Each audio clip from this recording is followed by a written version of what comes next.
Morning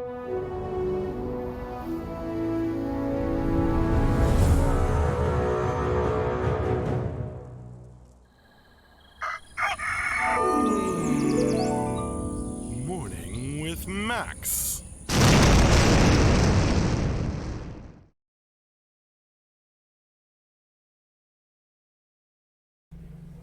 Good morning, folks, and welcome to another Morning with Max. I am Max Porter. I am the writer, editor, lore keeper, board game designer, stream host, and various other things here at City State Entertainment, where we are working on the MMORPG Camelot Unchained. And good morning, Deanol, Lotaween, who's back, or back, Yomi, Hello Fitty, the Lotus Wraith, and Ristiel. And good morning, Zelly Belly and X Rispy. How you folks doing?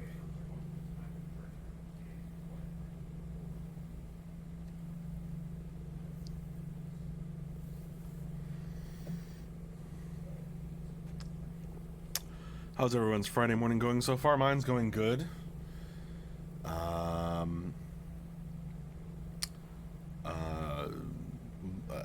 Kara caught up with me, our artist, caught up with me on my review of the board game text and so forth as it appears in art form.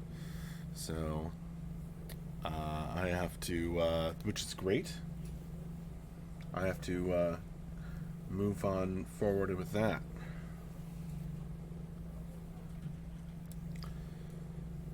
Well, congratulations on the new job, the Lotus Wraith. So that we can get this out of the way, could you tell us who will be doing the wrap-up on November 29th? I'm not even 100% positive who will be doing the wrap-up today, although I think it'll be Mark.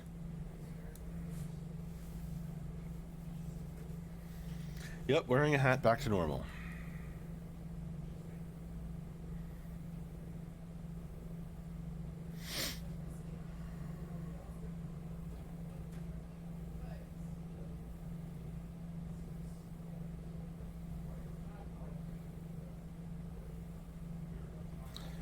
I'm pretty sure you actually know who it will be on that day.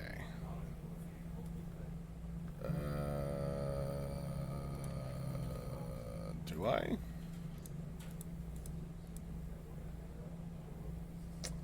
Why is that, Lotaween?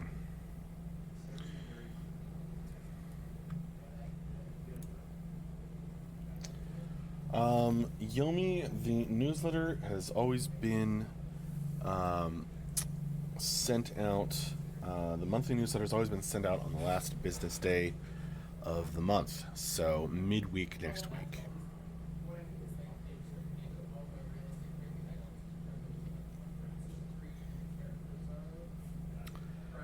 Howdy, Red Max. Yeah, my face is naturally kind of ruddy. And then it looks even redder because of the kind of the tone of the light. It's not a red light, but it kind of reflects off of my face and makes it look even redder on camera.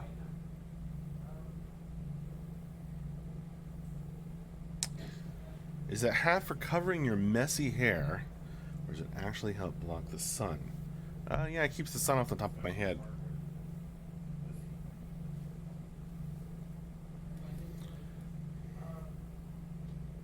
And it keeps my headphones from rubbing me bald. And it looks cool.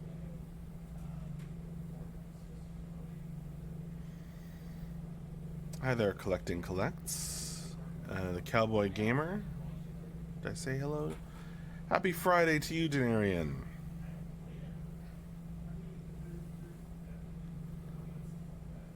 The 4th Thursday of November.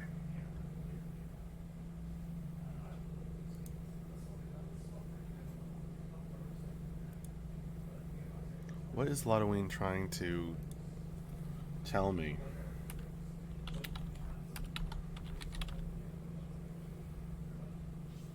Oh, is that... I mean, that's Black Friday this year? So Thanksgiving is on the 28th.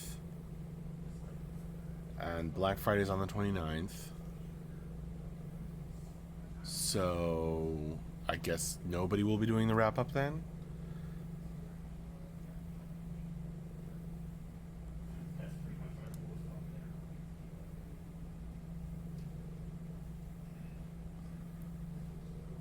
Alright, Halloween.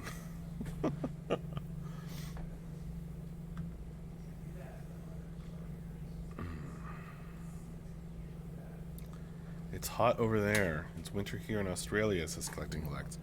Want to swap? Absolutely. It has been crazy hot here.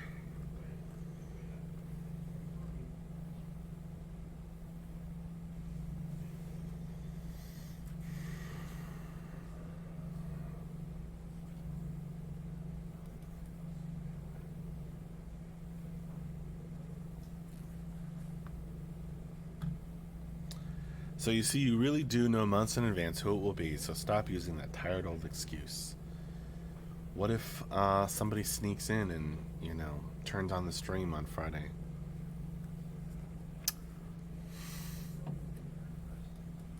How could I predict it?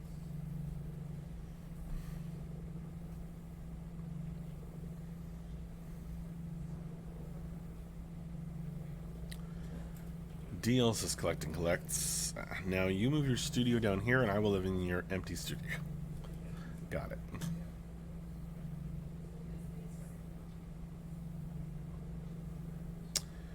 Dino says, oh, you northerners and your thick blood. It's been 80s and low 90s. It's been great weather.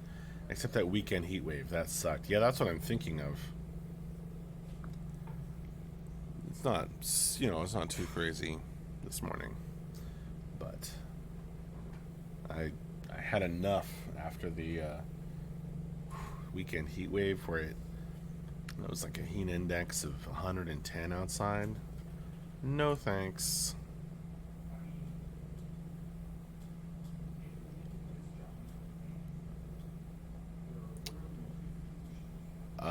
Yomi, the right person to ask would be Anna,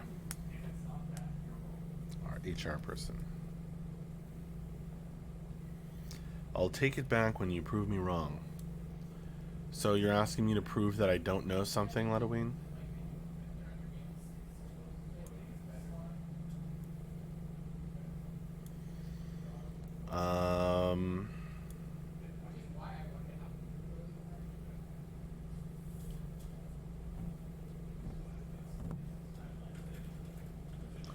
I don't know about the timeline Collecting Collects.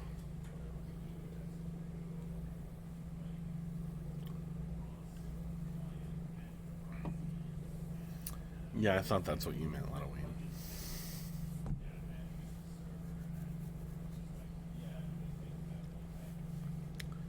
And my camera is very unhappy with the white balance.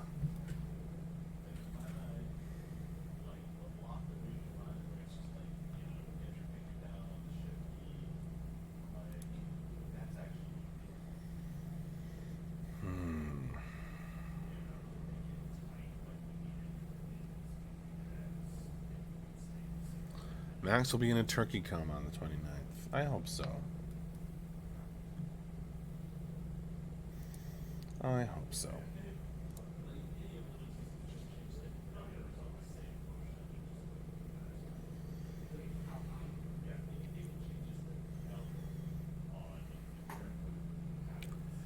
It's gonna be Rosie's first Thanksgiving where she can actually eat some turkey.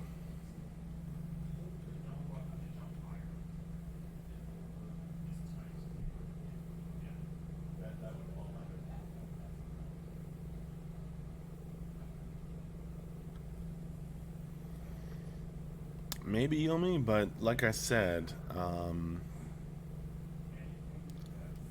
mean, just for anyone who isn't aware, we have our end of week wrap up and Q&A today on Friday afternoons at 4 p.m. our time, which is in 5 hours and 20 minutes from now. Yomi, pretty much all of those queries are gonna want to direct toward Anna. And if she doesn't know something, then she will ask the appropriate person and let you know.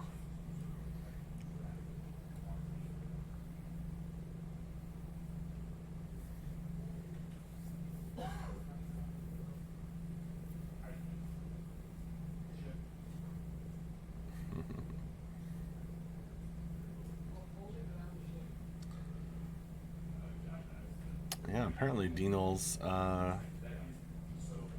participated in some Depths board game playtests with me.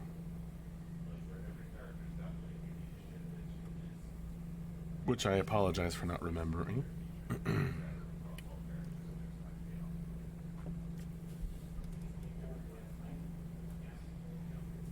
Still the mystery man, exactly. I'm trying to fix my camera's white balance, but it's not going to work. Oh, it was happy there for a second.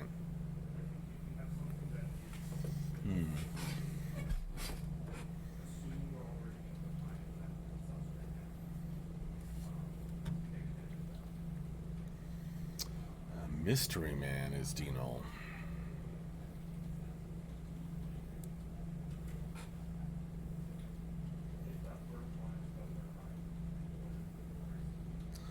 Now you look like a red-eyed raccoon. Yeah, very true. Let's see if turning left this light helps.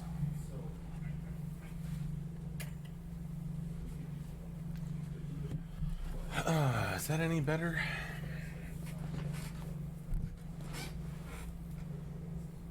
Seems a little better. Is it bouncing the red from your shirt? Possibly.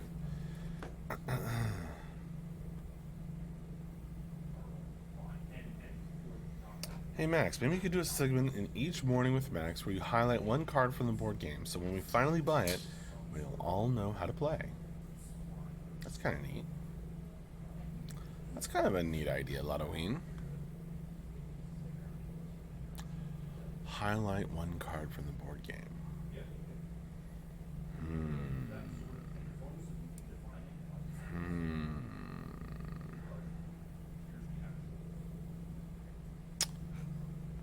One of my favorite cards from the board game is Mightiest of the Mighty, which has an illustration of a guy smashing down with this huge, oversized hammer.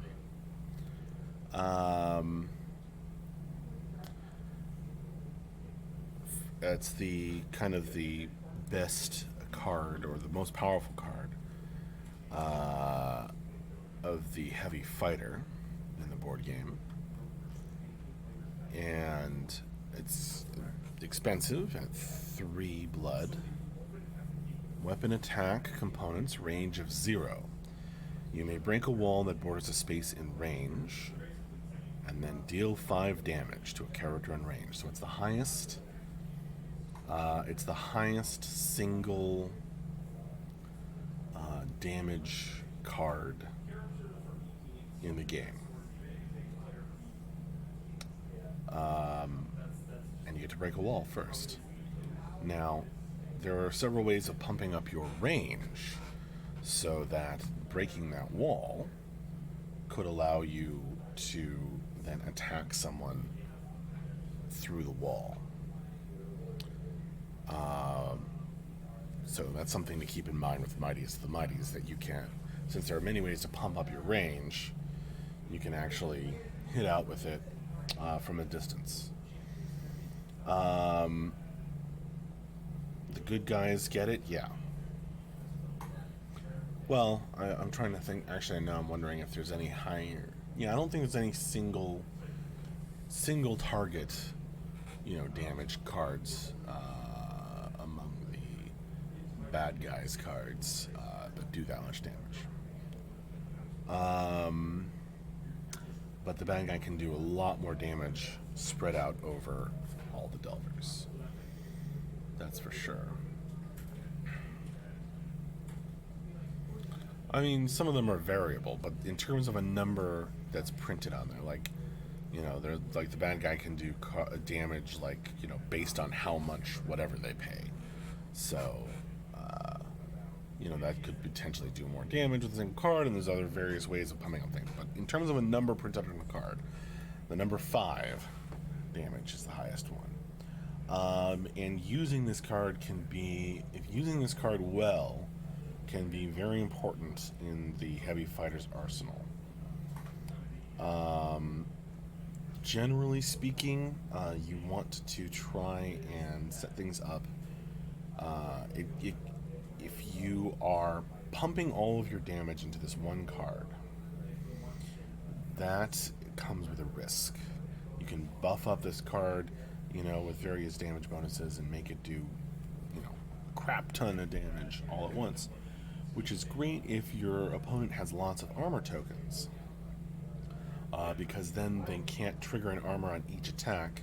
They can only trigger one armor on Mightiest of the Mighty, and all that damage is going to roll over whatever amount they block. That comes with a risk, however, because if they have, there's 2 armor tokens that reduce the damage dealt to 1, in which case you just wasted. If they flip that armor token, you just wasted everything to do 1 damage, and that would be very unfortunate. So it can be safer if you're afraid of that possibility. Knowing about and managing armor, both on offense and defense, is very important for the heavy fighter. And that is shown in the use of this card.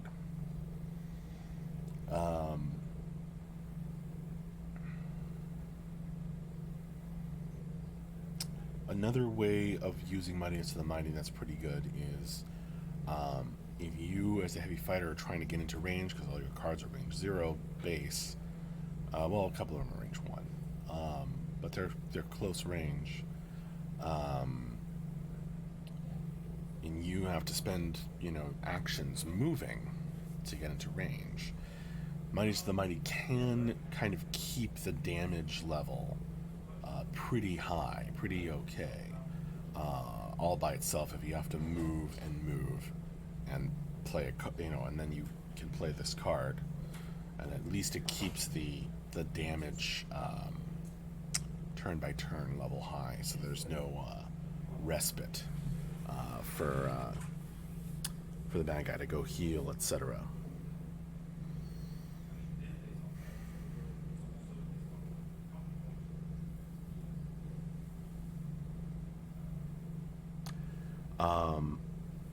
But the flip side of that is that because Mightiest of the Mighty is so cool, I'll often see players ignore far more powerful combos in their hand in favor of just playing this one card. When they could when they could use 2 cards together to do more damage, or do something else more effective, because it's fun to play this one single card that just does a big hit. So I think that's something to keep in mind with Mightiest of the Mighty. It's an important tool in your arsenal, but it's not the only. It's far from the only thing that makes the heavy fighter extremely dangerous. So there you go. Vladimir asked me to highlight a single card from the board game, and that's the one I highlighted. Mightiest of the Mighty.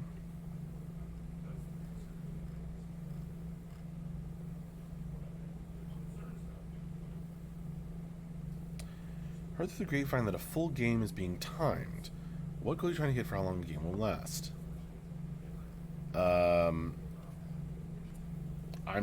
I'm pretty confident in how long the games last. It's about 15 minutes per player. So 2-player game takes about half an hour. It's a fast-playing beer and pretzels kind of board game. and some, it somewhat depends on whether you have a healer, etc. So 2 players takes about half an hour. 3 players takes about 45 minutes. 4 players takes about an hour.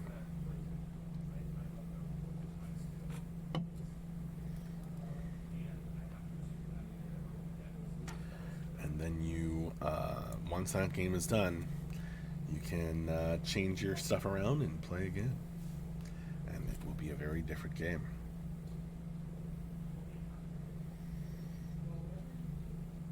Does doing a certain amount of damage cause the monster to lose an action, or is that never a thing? That's never a thing. There is no way to take actions away from people. You can make it so that, people have to respond to your damage output. Or make the cost of ignoring you too high.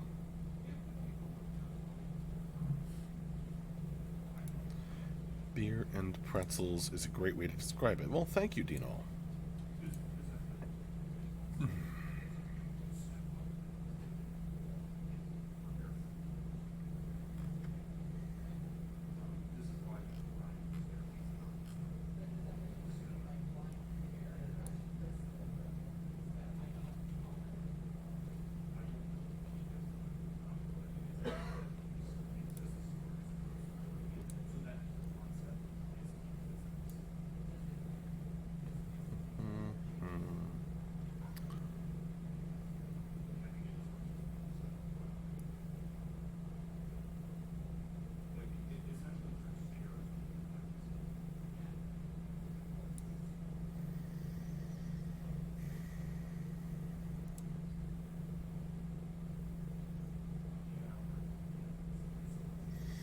How's your progress on the newsletter? Not much left of this month. Good. I think we're going to get we got a dose of design from Ben, and a community piece from Brian. I don't think we're going to get an art piece from Tyler or another member of the art team, although hopefully we will have some art in the newsletter. We definitely will have some art in the newsletter of some kind. And I'll probably put together a highlights of the highlights, state of the build, to fill it out.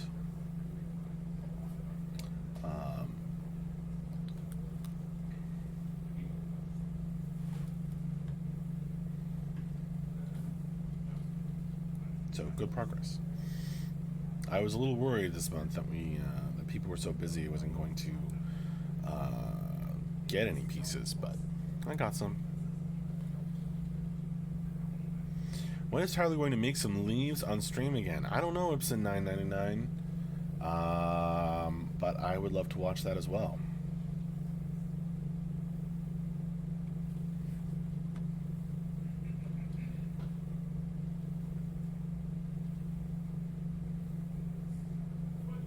Do you have enough submissions to declare a winner of the contest? I have to look at that with Brian. He said that there have been some submissions for the little writing contest that we had. Weekly check-in. How's the lizard doing, and what's the progress on a lizard cam? I have not heard any negative things about the lizard, and I don't know about a wizard cam. A lizard cam.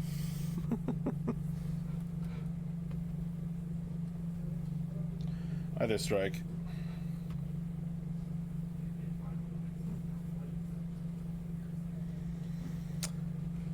Did I say hi, Grimslag? Hi, Grimslag.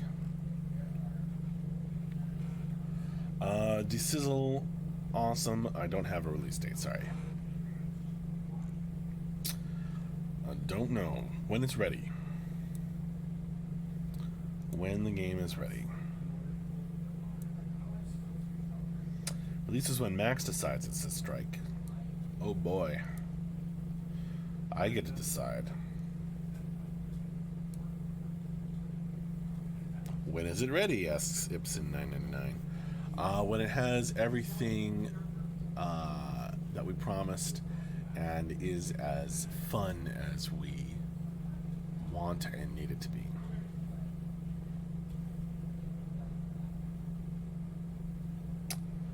Was that for CU or the Depths board game? Oh. Yeah, I don't decide the release of the board game either. I just keep collecting information, working forward on it, and then the powers that be shall decide exactly when we do a Kickstarter for it.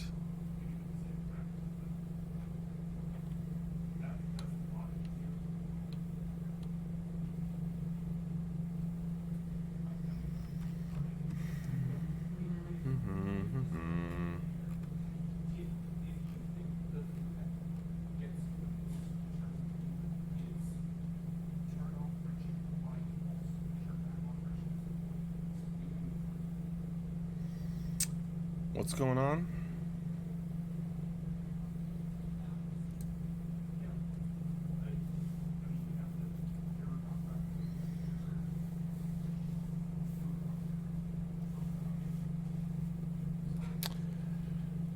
The lizard, I think, is actually Sandra's.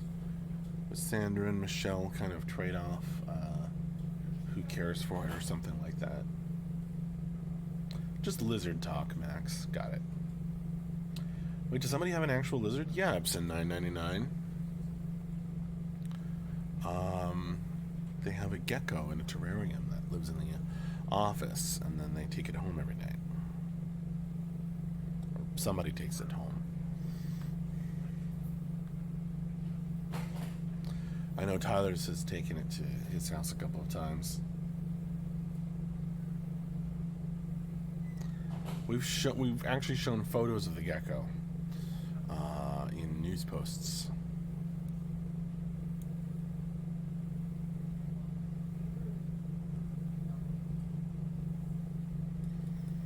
Pacific 999. I think I heard Mark mention a new race last week. Anything you can tell us a bit about it? I don't recall him mentioning a new race, but if he did, I don't know what it is. Unless it's hi Andrew. You never get rid of me. Or the duck, apparently. We'll never get rid of the ducks.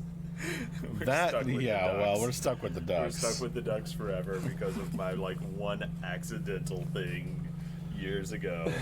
Ducks forever, dude. So, who sent us this duck? Do you remember? I think Genesee brought it in. Genesee, okay. I'm not entirely sure. And then we had a naming contest. And I think Lottoween got it named Mallory Mallard or something. I like it. You know, there's a bunch of wood ducks behind my house, but this is the real wood duck. Oh, I see what you mean. Wah, wah, wah, wah. How come you're making the dad jokes here? I feel like I adopted that new cat, and I kind of feel like he's my kid now. Okay.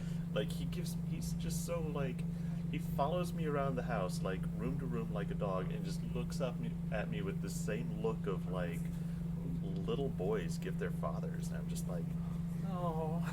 Do you ever say, hello meow, I'm dad?